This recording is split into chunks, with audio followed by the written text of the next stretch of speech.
হাতটির মধ্যে সবথেকে ভালো যে জিনিসটা চোখে পড়ছে, সুন্দর স্পষ্ট একটি বুধরেখা বা মার্কারি লাইন মণিবন্ধের কাছ থেকে বা কেতুর স্থান থেকে তৈরি হয়ে বুধ পর্বতের দিকে চলে যাচ্ছে।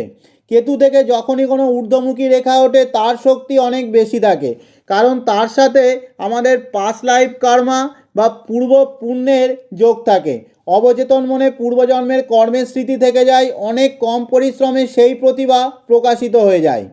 যেহেতু কেতু থেকে বুধরেখা উঠছে, ব্যবসায়িক লাভকে নির্দেশ করছে।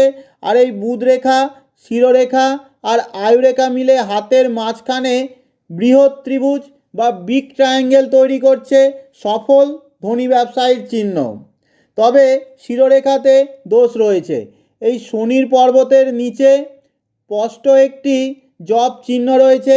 30 থেকে 35-এর মধ্যে আর্থিক ক্ষতি, কর্মের স্থিরতা কিছুতেই আসতে দেবে।